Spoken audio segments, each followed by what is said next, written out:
Si Jace, napag-usapan yung forbearance. So, sino yung mga nandito last week?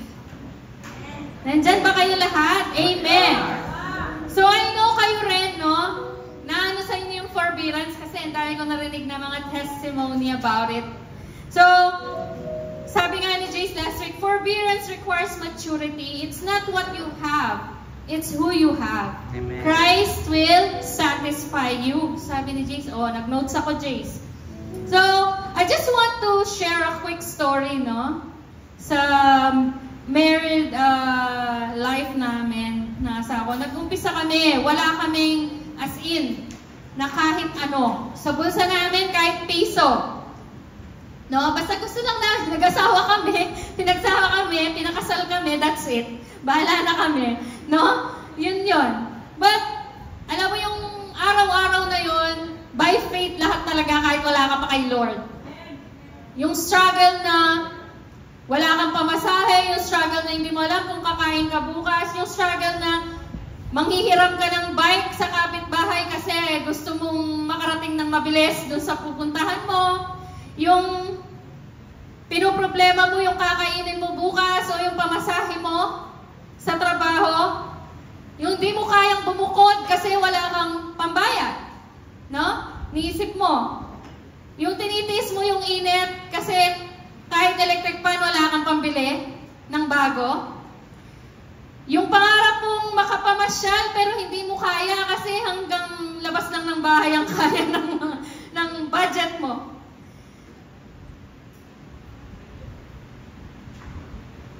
Kailangan umasa ka sa mga, ano pangalan nito? Yung mga hayop na alaga mo para makakain ka, sa mga bunga ng mga tinanim mo para makakain ka kasi wala talagang pambili. So imagine that life, no? Imagine that life that we had so much forbearance. Yun eh, yung patiently, no? Waiting. Lalo na we didn't know God during that time. Akala ko kasi, mahirap lang talaga ang buhay, kaya ganon. Kasi yun yung naano kaya, siguro mahirap nga talaga buhay, di lang naman ako yung ganito yung buhay. Marami yung affected. We didn't have Christ, so akala ko, yung pagtitiis sa hirap, pagiging kontento na. Until I have known Christ and what He did for us. So ngayon, nalaman ko yung greener pasture na pinangako ni Christ sa atin. Amen?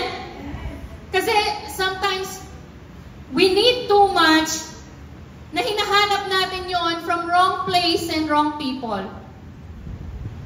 Tama ba? Minsan, uhaw na uhaw tayo. Alam natin may Diyos, pero parang mas marami tayong inuuna sa buhay kesa siya. Tabi-tabi po. I admit, I was one of those people. So, sabi mo nga sa katabi mo, do you feel empty? Ulitin mo, hindi mo sinabi. Nakatingin ka sa akin. Tingnan mo siya sa mata. Do you feel empty? Do you feel empty? Kamo? Ano sabi niya? Sabi mo sa kanya, not you. You have the Spirit of God. You are filled with the Spirit of God. Not you. Sinabi niya, oo. Sabi mo, hindi ikaw. You are filled with the Spirit of God. Amen?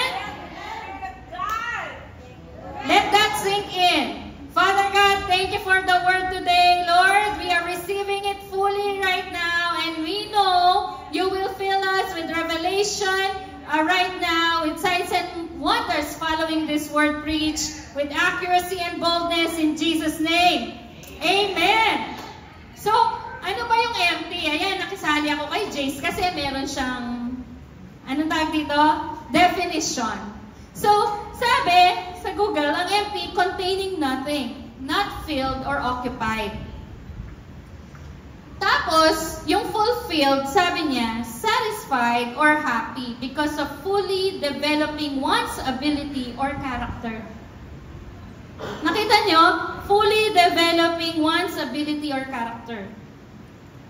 Amen? So, when we go to John chapter 4, verse 14, in AMPC version, sabi niya, "But whoever takes a drink of the water that I will give him shall never be thirsty anymore, but the water that I will give him shall become a spring of water welling up, flowing, bubbling, continually within him into for eternal life."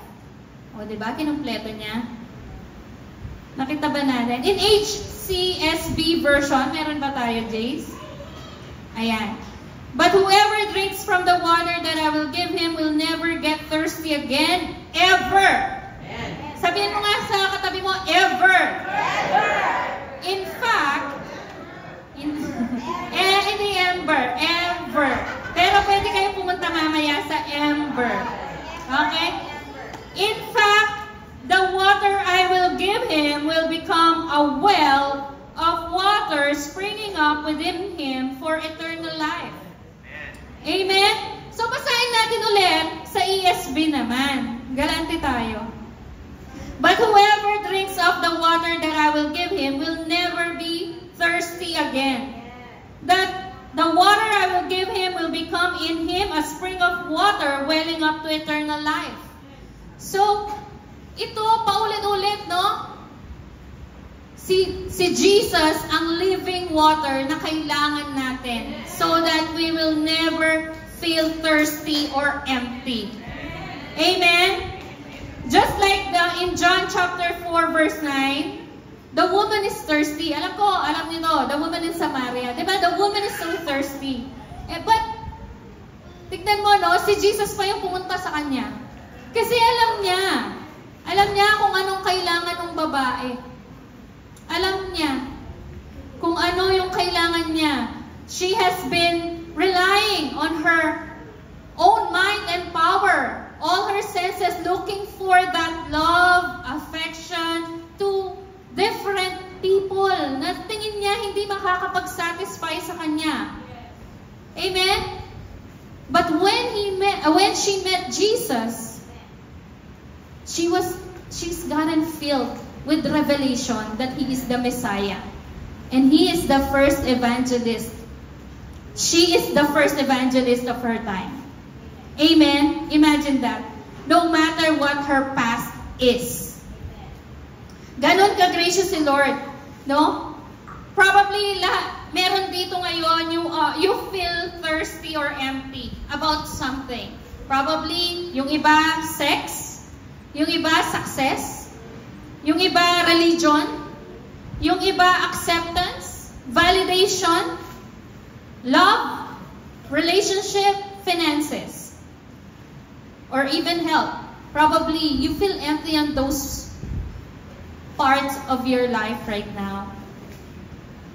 Sabi nga niya, it's not wrong to be thirsty as long as you know what your soul needs, and that is the living water. Amen? Kasi, yung living water natin, si Jesus eh. Diba? And you have been filled by the Holy Spirit and Jesus' completeness is in you. So that means hindi ka empty. You are filled. Amen? We are created to be dependent on God. When we feel empty, we are disconnected to that dependency.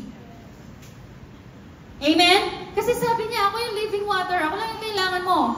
I will satisfy everything that you need. But if you feel empty, that means nawawala tayo sa dependency natin sa Kanya.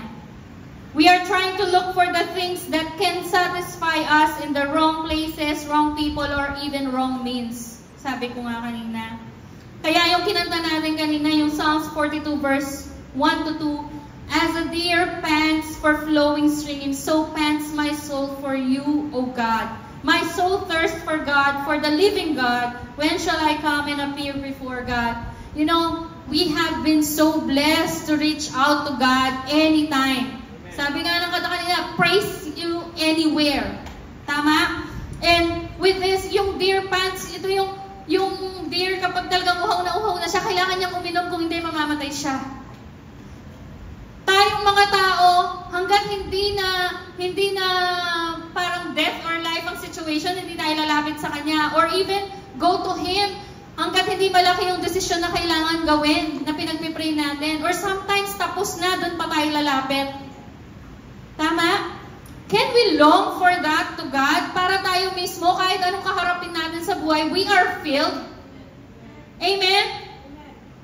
It is important to know that thirsting mainly is not about escaping to anything.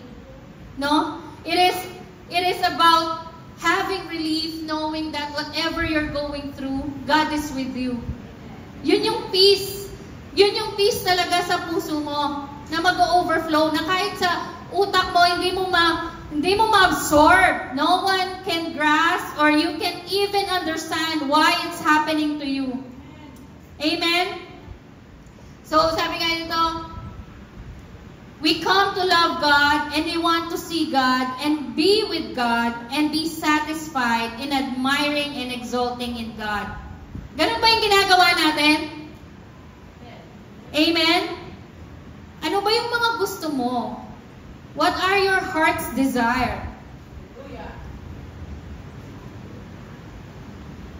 Isipin mo ngayon, ano ba yung dinidesire mo sa oras na to? At kung dinidesire mo yan, bakit? Bakit mo yan dinidesire? Will God be glorified with your desire? Amen? Isipin mo muna ngayon. So, if you've not been in line with what He says is your inheritance, nachi-cheat ka na ng kalaban, hindi mo alam. Amen? Nararap na ng kalaban yung mga dapat na para sa'yo na pinangako ni Daddy God. Because why? You are focusing on the emptiness that you are feeling inside.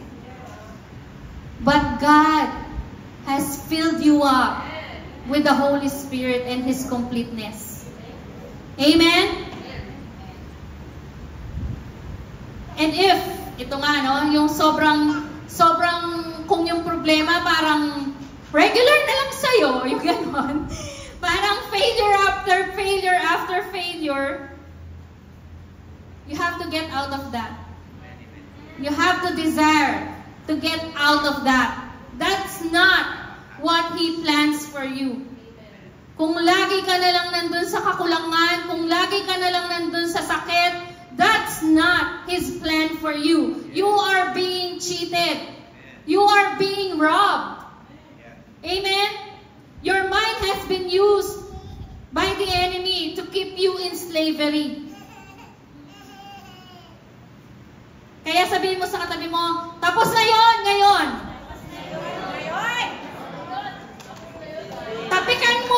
Tapikan mo siya ulit, hindi niya narinig. Tapos na yan ngayon.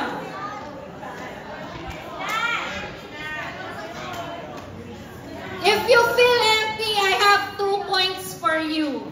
Okay? Kasi, from empty to fulfilled, so that we can experience God's transformative power or transforming power in our lives. Amen? Number 1, 2 points lang, pero hanggang 9 o'clock na dyan. Hindi. If you feel empty, you are giving. Amen? When you deny yourself on what you need, instead, maging blessing ka sa iba, you are giving space for God to do amazing things in your life. Amen? You are allowing God to use you as a channel of blessing and mouthpiece to share His word. Alam ng Diyos na kailangan may boses yung mga anak ko, pero paano sila makakapag-share kung sila mismo hindi confident sa sarili nila? Tama? Having Christ in your life, you are wealthy. Amen? He will use you to manifest riches from the spiritual realm to the physical realm. Hindi dapat nandun lang sa spiritual. Sinabi niya, I have blessed you with all the spiritual blessings in the heavenly places. And you are here on earth to manifest that. Amen? Being rich and not having Christ is being poor. Our riches need to have a vision for God's kingdom. That is where you will feel and see being fulfilled. Amen? Kasi sabi nga niya dito, God has deposited someone powerful in your life. Who is that? Jesus. In Colossians, sabi niya, living within you is the Christ who floods you with the expectation of glory. This mystery of Christ embedded within us becomes a heavenly treasure chest of hope filled with the riches of glory for His people, and God wants everyone to know it. The moment we declare who we are in Christ is the moment we stop asking God for things that can satisfy our flesh. Kasi dati, gusto ko to kasi gusto ko, uso ngayon. But the moment you ask God na, Lord, I want a brand new car so that I can bring a lot of souls to church for you. Lord, I want a brand new house so that I can extend my fellowship in my home. Lord, I want a business that comes from you so that my business can give a blessing to the community and the nation. Kasi we have been so focused on getting and getting and getting and getting and getting. Seemingly parang genie si Daddy God sa atin na pag pinag-pray ko to, Lord, dapat bigay mo to kasi nag-church ako kanina. Genie yan? Diba? We have to align your desire. Binigay ni Lord yung desire na yan kasi si Lord nasa puso mo na. Tama? So, He gave you the desire for you to be a blessing to others. Pero kung desire mo lang yan para makapagyabang sa ibang tao, hindi tama kaya hindi nangyayari. Just for the sake that people can say, successful siya. Mayaman na siya. Hindi totoong pinagyayabang mo yung Diyos na nasa iyo. Yung pinagyayabang mo yung pride mo. You have to align it. Check your heart.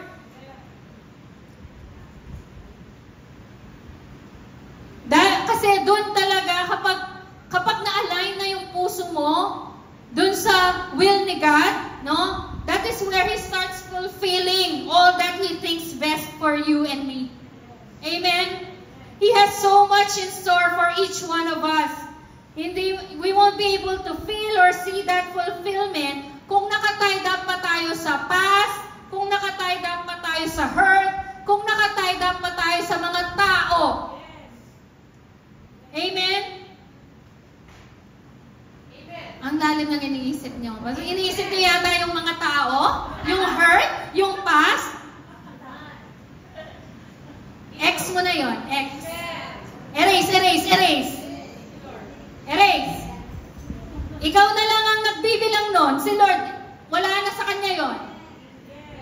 Amen? So ngayon, my point to is, God has set out blueprint for our lives and He has planned for you and me to fulfill that calling. Amen? And you can't do it without your health, you can't do it without His favor, and you can't do it without having an abundant life.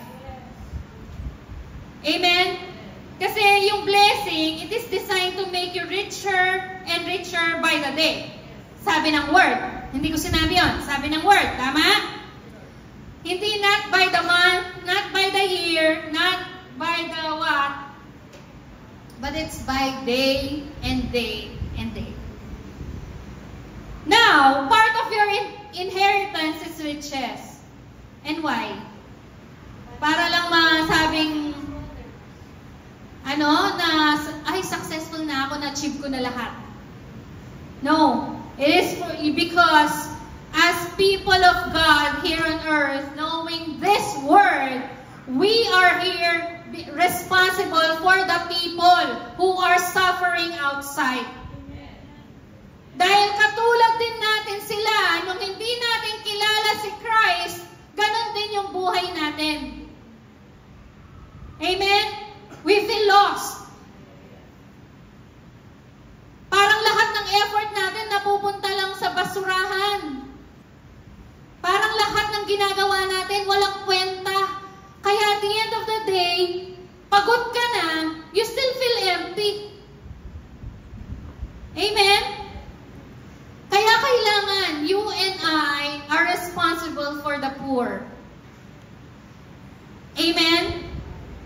We are responsible. Hindi yung gobyerno. Yung church dapat ang nangunguna dito. Hinihintay tayo ng truck. Amen? Supposedly yung church nag-accumulate ng wealth yan para makamove tayo ng mabilis. Amen? We can dispense a lot of goods. Hindi lang yung good news yung sinishare natin, pati yung kung anong kailangan nila. Education, jobs, grocery supplies. Amen? Kailangan tayo mismo, we can look out to those people who cannot do anything. Amen?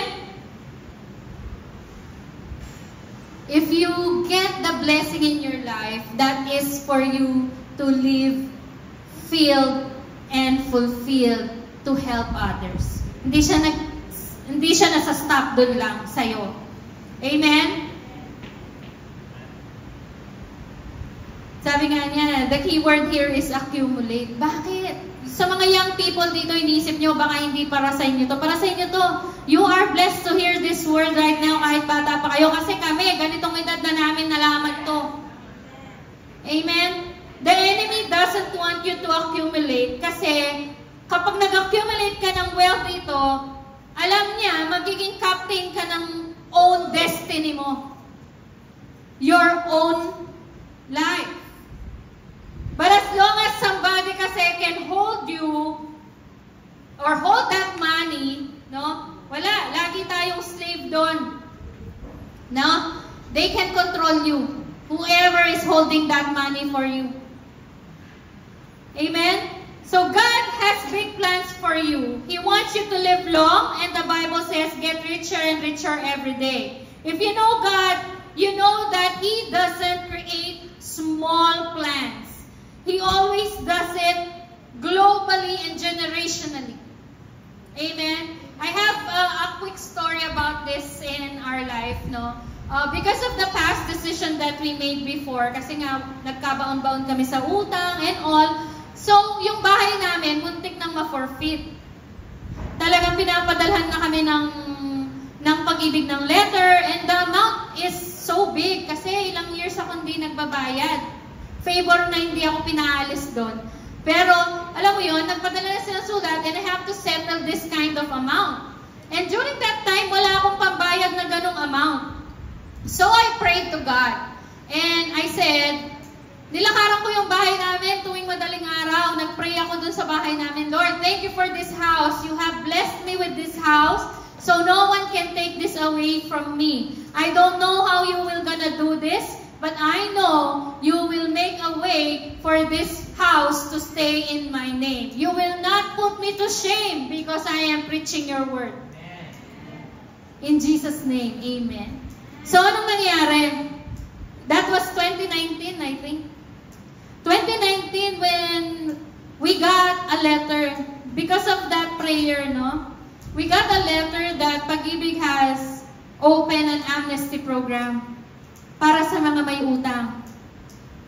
So, imagine that. Imbes na bayaran mo yung whole amount na yon, itong exact amount lang ang binigay, and God gave that pambayad as well. Glory to God. No? And because of that prayer, not only kami yung na-bless, pero maraming tao ang na-bless doon kasi nag-open ng nationwide amnesty program ang Pag-ibig. So imagine that if you work on your prayer life, if you do your prayer life out of your own ideals, out of your own needs, magiging blessing ka sa iba. Amen? Kaya sabi mo sa katabi mo, we're not going under, we're going over.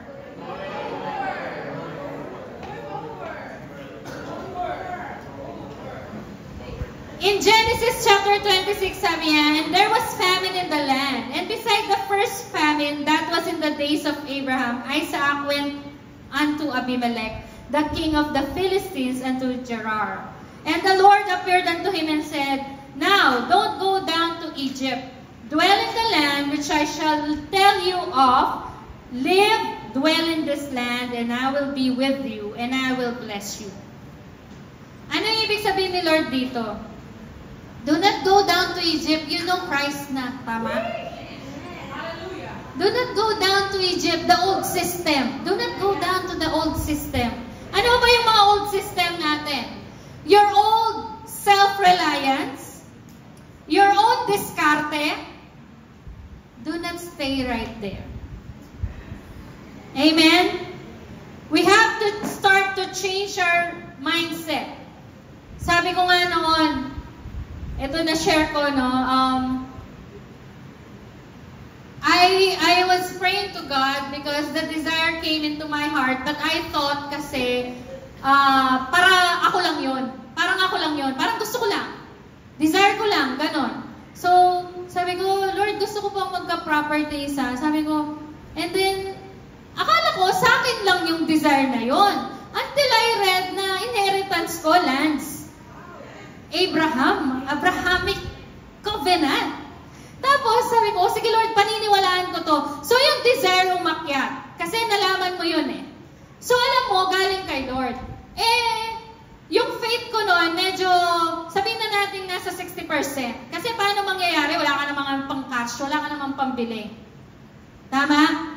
Seemingly impossible siya. So, sabi ko, Lord, if this is from you talaga, give me a word. Nag-preach yung kapatid ko dito si Pastor Jan. Nabigay yung word na hinihingi ko. Tapos sabi ko, Lord, bigyan mo pa akong isang word. O, di ba? Binigyan ka na ng word, gusto pa na ng confirmation. Kasi syempre gusto natin yung talagang go si Lord. May sign ni Lord, no? Ayaw ko yung sarili ko lang, feeling ko lang, kailangan ko to kasi kaya ko itong gawin, kaya ko itong bayaran, ganon. Hindi. Gusto ko go si Lord. And then, sabi ko, Lord, pag pumayag yung may-aring hulugan, go tayo. Pumayag yung may-ari ng hulugan. So, go tayo, no? So, sabi ko, back then, iniisip ko, yung pambayad ko doon, isang client ko. May isa akong client na ipambabayad ko doon sa lupang yon. November, kinausap namin yung may-ari para bayaran. Tapos, pagdating ng January, umalis yung client. Nag-pull out si client. So, wala akong iniisip kong pambayad ko doon, nawala. Pero may backup plan ako. Kasi, meron akong company pang isa na pinagtatrabahuhan. So, sabi ko, sige, kaya pa naman ang sahod na to. Bigla, yung company nang yun, umalis din. O, diba? Pack one, pack all sila. Parang box out. Lord, binigay mo to eh. Binigay mo lahat ng signs and wonders na kailangan ko. For me to get this. Nagsabi na ako, tapos bigla mawawala lahat ng resources. Diba? Seemingly frustrate ba yung tamang word? Pero yung hindi mo na alam kung ano ano yung gagawin mo. And then sabi ko, Lord, bahala ka na, you are my source. In a practical way, ito nga, in a practical way, dapat, kausapin ko na yung may-ari, sabihin ko, hindi na ako makakapagbayad. Kasi wala na, tama? Kausapin ko yung mga tao, dapat sabihin ko, wala na, hindi na ako makakabayad kasi wala na akong trabaho. That is practicality. But practicality is in the world. When you are in Christ, you operate in the supernatural. Amen? You operate in signs and wonders coming from God, knowing na sinay niya yon, binigay niya lahat ng signs na hinihingi ko. Amen? Amen? So ano nangyari? God gave me a supernatural pambayad for that. Amen? Amen? Signed, sealed, delivered, fully paid. Amen? Partida ha, wala akong work nun. Amen? Kaya sabi ko, practicality is in the world. But if you are in Christ, and God said so, it's yours, it's yours. No demon in hell, no situation, no circumstances can take that away from you unless you allow it.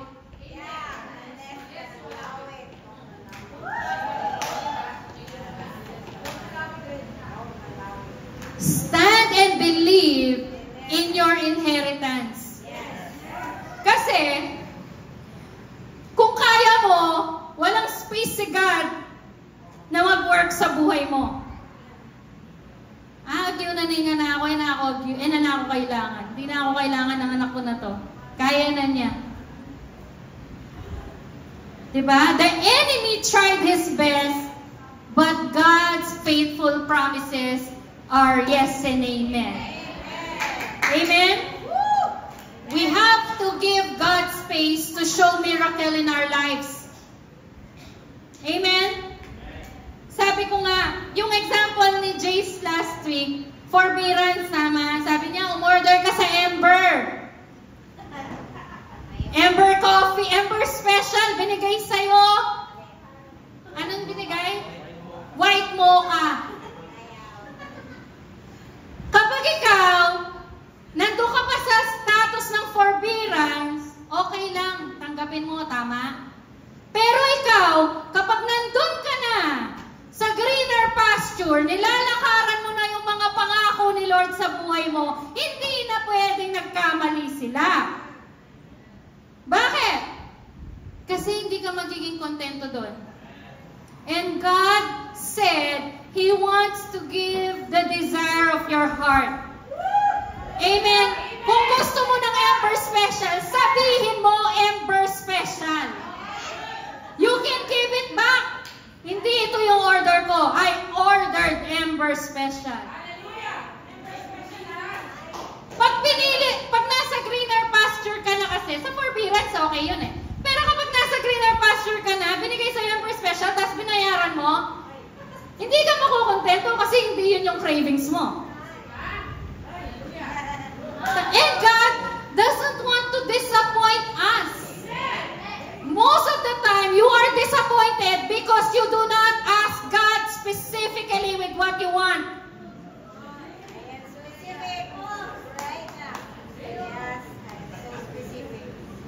Kasi yung religion has taught us, no, na pray before you decide. Tama? Oo, pray before you decide. But how do you pray? Sabi ko nga, like for example, nung kumuha kami ng sasakyan, yung desire ko, Lord, we will go anywhere, saan mo kami dadalhin, mag-evangelize kami, magsasakay kami ng souls dito sa sasakyan na to. And God gave it to us. I asked 2 signs. Dahil sa previous decisions ko noon na nagkabaon-baon kami sa utang, malala yung credit score ko. Mga canceled credit cards. So sabi ko, pag pumasa ako dito, Lord, galing to sa'yo. Anong nangyari? 3 bangko yung nag-approve sa akin. Favor ni God yun. Why? Because I aligned my desire. Hindi lang para magkasasakyan ako, para lang komportable ako, para lang mapagmayabang ko. Hindi.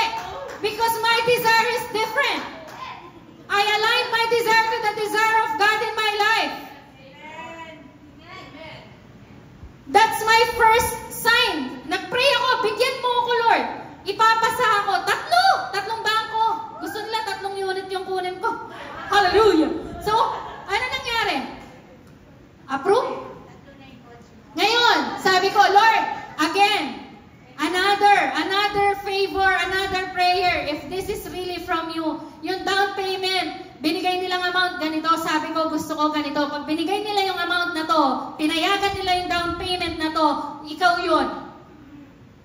Pinayagan nila. Back then, nung kukunin namin yung sasakyan namin, sakto na lang kami. Kumbaga, yung pambabayad ko monthly, magiging sakto na lang kami. Hindi, wala nang overflow, kumbaga, hindi ka na makakakain sa labas. Talagang tiis ganda, kainin mo, kagatin mo yung sasakyan mo. Ganong level. Diba? Sa mundo, ganon yung sinasabi nila. O sige, ngat-ngatan mo yung sakyan mo. Diba? Sa mundo? Pero, because we believe in the supernatural God that we serve, and the desire is correct, the intention is correct, there's a blessing from God. I was promoted in the same year, actually in the next month. Talagang binigyan ako ni Lord ng ano. I was promoted in the next month. Wala namang promotion dapat eh. Pero pinomote ako ni Lord para yung itataas ng sahod ko more than pa doon sa pambayad ko ng sasakyan. That's how you give space to God to do miracles in your life. Takot na takot kang kunin yung sasakyan na yun kahit alam mong may pambayad ka kasi alam mo sasakto ka na lang. Pero you're not giving God a space to work miracles, signs, and wonders in your life. Kailangan naka-align kasi yung desire. Hindi ako galit ha. Ina-emphasize ko lang. Sabihin ko sa inyo,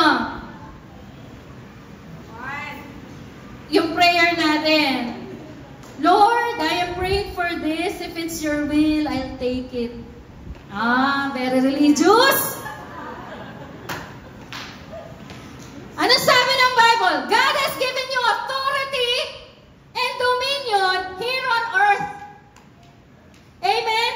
So, kapag may relationship ka kay Lord, yung prayer mo nag-iiba. Lord, this is what I desire, and I know this desire came out from you because Jesus is in me. This is your plan in my life. I don't know how you do it, but I am here believing for it. Yun yung relationship prayer. Alam mo yung will niya sa'yo. Amen?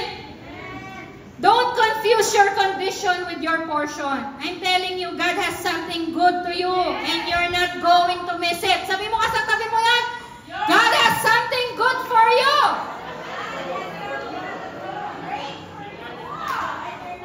Hindi mo sinabi. Sabihin mo, God has something good for you. Tulungan mo siya. Tulungan mo siya. Medyo ano siya, naano pa siya sa mga sinasabi ko. Anuin mo siya, tapikin mo. God has something good for you. Hindi mo mamimiss yan. Tingnan mo man.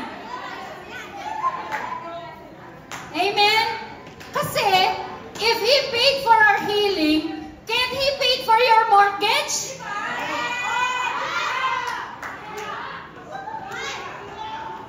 He gave you Jesus?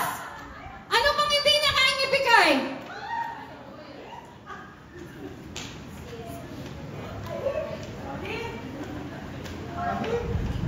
Pwede mong sabihin sa akin yun, ay Ate Che, that's too much. That's too good to be true. Yes, because that is the gospel of Christ.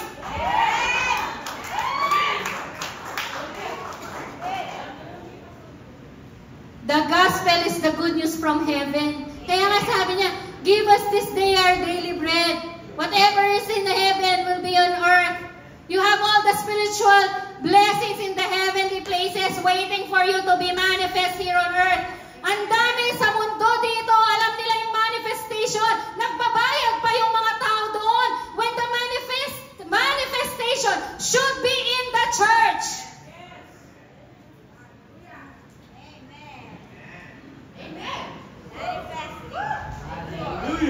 Unbelief is believing something God didn't say. It's not your situation. Unbelief is believing something God didn't say. Kasi matagal na. 2 years ka na sa hurt mo. 2 years ka na sa brokenness mo. 2 years ka nang nagdudwell sa past mo. You have been robbed. You have been robbed for a long time. I want you to start thinking, living fulfilled. Start mo ngayon. Think of it. Ano ba yung fulfillment na gusto mo sa buhay mo? Having no trace of the old life being in your life, and that God is going to give you a brand new life. A brand new start. A brand new inheritance. Kailangan your days of natural thinking as a natural man are over. Amen? In Jesus' name. You are going to have so much faith that you're going to make people nervous in Jesus' name.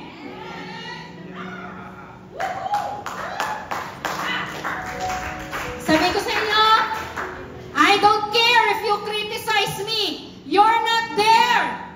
Nung naghahanap akong pambayad, you're not there. Nung kailangan ko ng sasakyan, but God fulfilled everything. Kaya hindi nyo masasabing hindi totoo ang Diyos na pinipreach natin dito. Kung matagal ka na sa powerhouse, dapat may fruit na yan. Amen? Sabi nga niya dito, God is with you, and if God is for you, who can be against you? Lahat ng yan, kapag ikaw, bless ka na, yung mga hindi mo kamag-anak mo, yung mga hindi mo kaibigan mo, yung mga hindi mo kakilala ka. Why? That is the influence God wants us, that even in our enemies, we can share the gospel to them.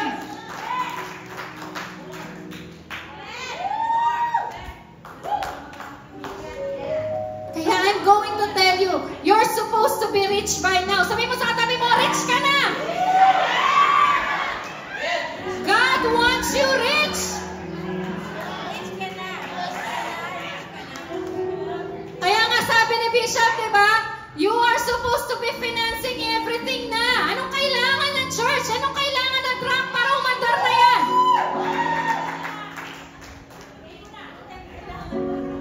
You're supposed to be the lender. You're supposed to be the head now.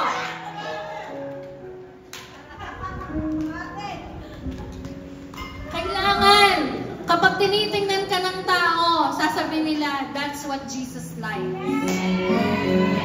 That's what Jesus like.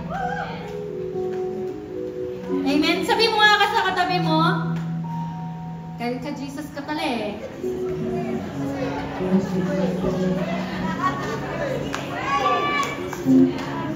It's time for the body of Christ to stand up and have some fire in their body.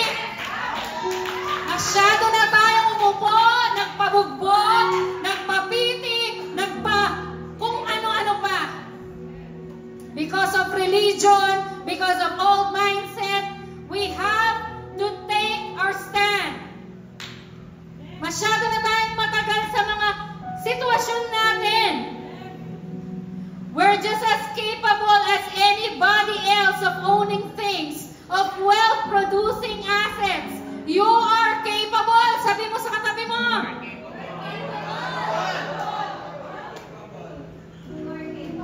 What are you waiting on? Delays are not from God. Joshua 8:3. How long are you going to wait? Sabi niya doon. How long? Bukas na ako magda-diet kasi magdi-dinner ako ngayon, may birthday. Bukas na ako sa magra-run kasi. Bukas na ako mag-open ng business. Bukas na! Bukas na! You've been delaying. We have been given the authority and dominion here on earth. Amen? He said to Abraham in Genesis chapter 12 verse 2, God said He's going to make you a great nation. bless you and make your name great, and you shall be a blessing.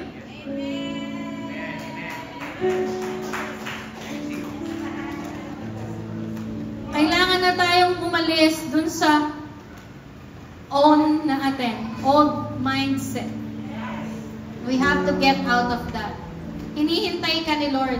Sabi nga, you will never be ready unless you step in faith now. Amen? Grabe, you can't bless others unless you are blessed. Diba? Kapag may problema ka, ayaw mo lumabas. Pity party ka muna. Emotions ko to eh. Pero hindi, God wants to bless you. So you can bless others. God is a very generous God. He gave us two parts. He gave you Christ, who gives you the spiritual of being born again, and the blessing of Abraham, which is a tangible blessing. Amen.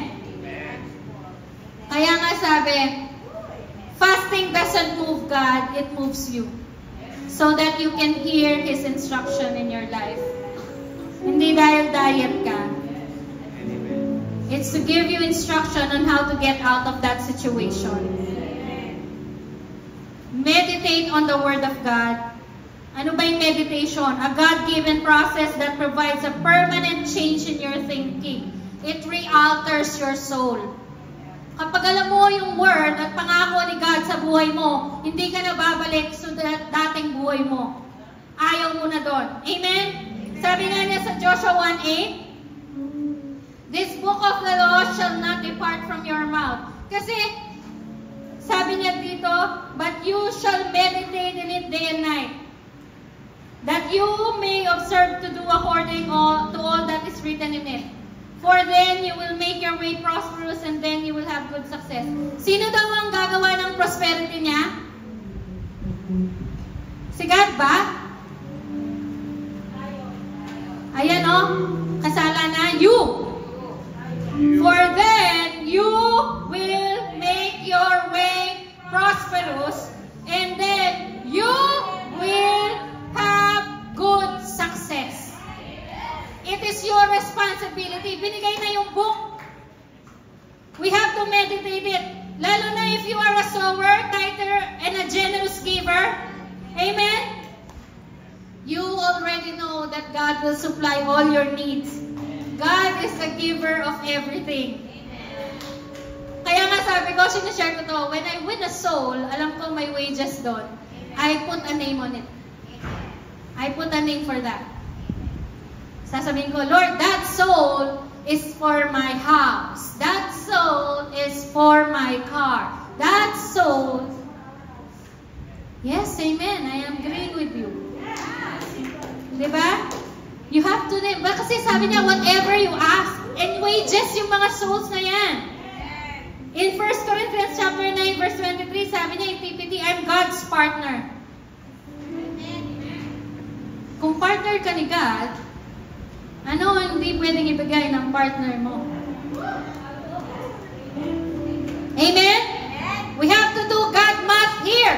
5 plus 2 equals 7,000. You're busy adding, but God is a multiplier. Your mind may try to downplay this, but this next blessing is bigger than you think. Amen? So, stand up, declare this with me. I know somebody here might be going over and over in the life that they have for the past few years. Somebody here feels empty. Somebody here feels depressed right now. Somebody here feels anxious. Somebody here feels like wala pa silang nararating sa buhay. Somebody here feels like parang walang nangyayari sa buhay nila no matter what they do in life. Parang lahat ng investments nila nawawala. Lahat ng investments na pupunta sa wala. Yung sale nawawala. Nandyan na, nawawala pa. God is speaking to you right now. That is over. Amen? Declare this with me. Blessings and wealth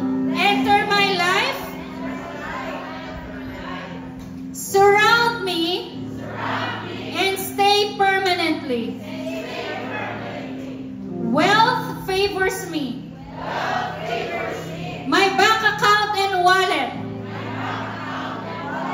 I'm blessed with wholeness, health, favor, success, and opportunities now. In blessing, I'm blessed. I bless my family, community, industry, and country. I am unstoppable. I am created, anointed, empowered by God. In Jesus' name. Amen. Amen. Let's praise God na. Palakpakan mo yung pinakamalakas na hallelujah. Hallelujah. God loves you, sees you, has chosen you, and given you a purpose only you can fulfill. Kaya embrace your uniqueness and see yourself as God sees you. Amen. Being fulfilled is not based on the condition of our circumstances, emotions, or even the people around us. Being fulfilled is knowing Christ is in us. Everything we have to go through in life has already been fulfilled. Amen. Beloved child of God, you are united with God and the Holy Spirit. So who told you that you were empty?